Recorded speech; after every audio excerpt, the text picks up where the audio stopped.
व्यक्ति यदि अपने कर्मों के लिए अपने को उत्तरदायी समझे तो वो स्वतंत्र था।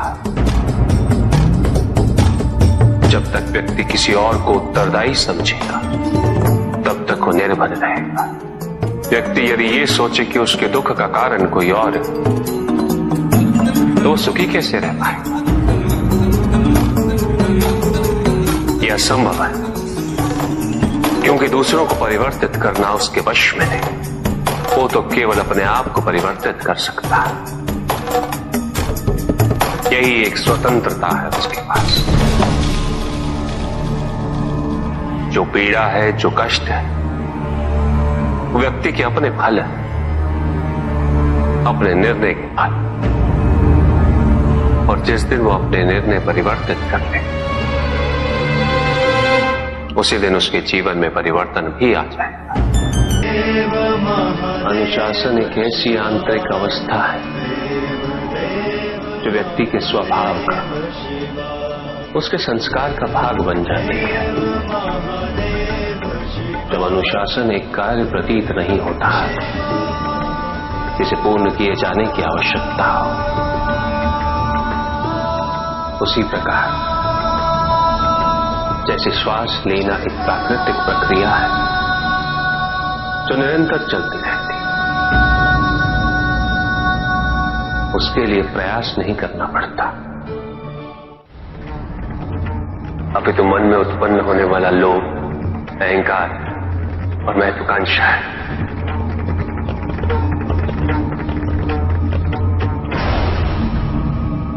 जो भी इन तीन भावों के अधीन हुआ है वो असुर है।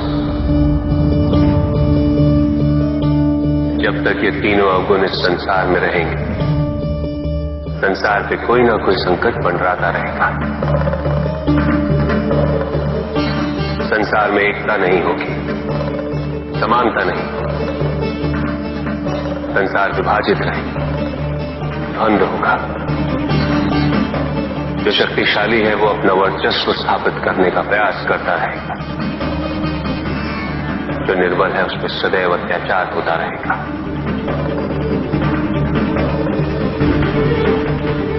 फिर कोई शक्तियों को अर्जित कर भ्रमित होगा, स्वयं को ईश्वर समझेगा और उसका विनाश करने हेतु ईश्वर पुनः किसी न किसी रूप में अवतरित होंगे। पूजित का साक्षात सामने होना मन को भटकने नहीं देता, किंतु जो सच्चे भक्त हैं, भगवान तो उनके मन में, उनके हृदय में निवास करते हैं। जिनके हृदय में श्रद्धा है उनके लिए पूजा करने हेतु अपने आराध्य का साक्षात सामने होना अनिवार्य नहीं।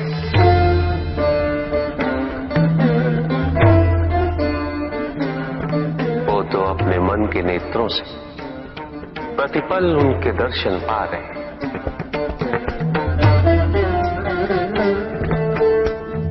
उनकी प्रत्येक अनुभूति में भगवान है।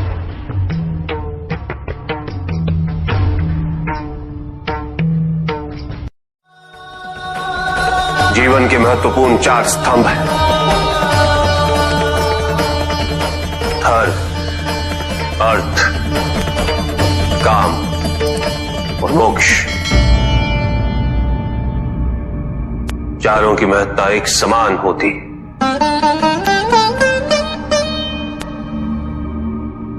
केवल धर्म के लिए शेष तीनों उद्देश्यों से विमुख हो जाना ये उचित नहीं और ये ईश्वर को भी स्वीकार्य नहीं।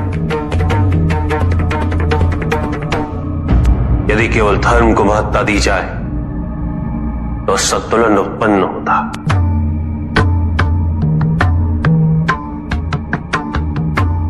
परिणाम स्वरूप जीवन में जब भी इस प्रकार का कोई संकट उत्पन्न होता है तो मनुष्य संपूर्ण रूप से स्वयं को ईश्वर के प्रति आश्रित कर देता है। वो स्वयं कोई प्रयास नहीं करता, वो इस भ्रम में जीने लगता है कि ईश्वर आएंगे और उसकी सहायता करेंगे।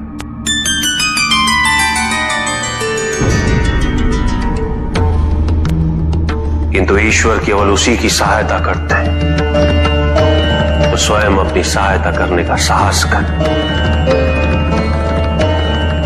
जो अपनी परिस्थिति को परिवर्तित करने का प्रयास करे।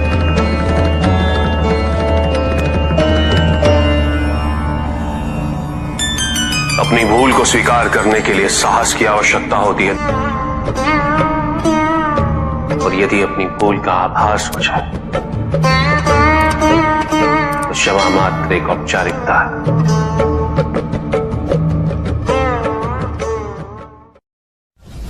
छल तुम्हारी अपनी इच्छाओं ने किया है, तुम्हारे हट ने किया है, तुम्हारी अपनी सोच ने किया है।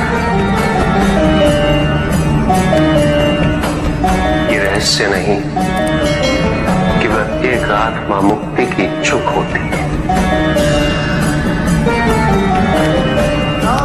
जो मरता है वो है पंचभूतों से निर्मित शरीर,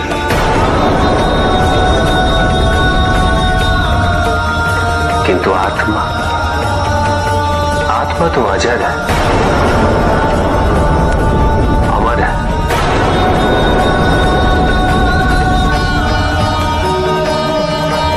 जिसकी यात्रा मोक्ष पर संपूर्ण होती,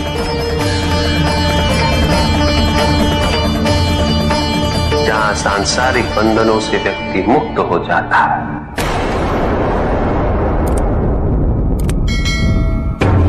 सारी इच्छाएं लुप्त हो जाती।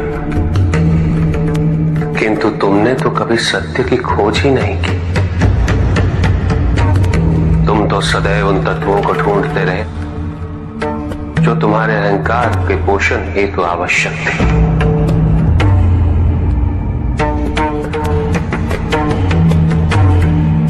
किंतु सत्य तो यही है कि ना कोई तुम्हारा है और ना तुम किसी के।